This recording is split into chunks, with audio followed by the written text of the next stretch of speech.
Mangutana ko, asay mas lisod? Ang mupasaylo or ang mangayog pasaylo? Sige gani.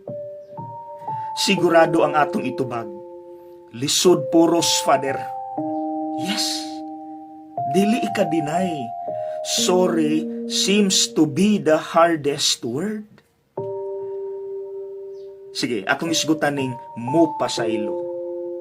Diri palang daan sa ebanghelyo karon, ang atong Ginoo naghatag og instruction nga kung ang imong kapwa tao makasala nimo 7 times a day.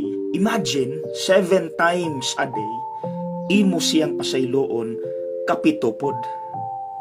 Suda na, Lord. Lisod gani ng usara. Ilabi na mga igsuon kung ang nakasala nimo sakit kaayo iyang gibuhat sa imuha. Na-trauma ka. Samad nga lisod kaayo ayuhon. Kana, lisod kaayo mo pasaylo. Pero abi ninyo, sa akong pamalandong, kung lisod ang mo pasaylo, mas lisod ang mangayog pasaylo. Ano man, ikaw na'y nakasala. Naabi tay garbo. Para biya nato, kung kita mo'y magpaubos og mangayog pasaylo, huyang ta, alkansi ta, di ta pagansi. Munang mga igsuon, atong iampo.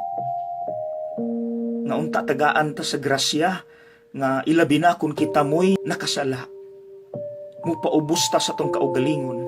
Bisag ulaw, dawato nato, mudungo ta sa tong ulo, dayon ang ending, mangayo tagpasaylo. I am sorry. Lisod biya na. Sige, you close your eyes and imagine. Ikaw mo'y nakasala. Ulaw kaayo. Magpaubos ka sa imong self. Dayon, from the bottom of your heart, moingon ka, pasaylo ako kay nakasala ko. Sayon? Oo. So karon, kung diha taga-struggle, kung mas lisod ang mangayog pasaylo, then, diha sa dagway ta mo focus. What do you think? Atong iyampo, dayon ato yung paningkamutan. Focus sa tadiha. Mangayog pasaylo, kita mo'y nakasala.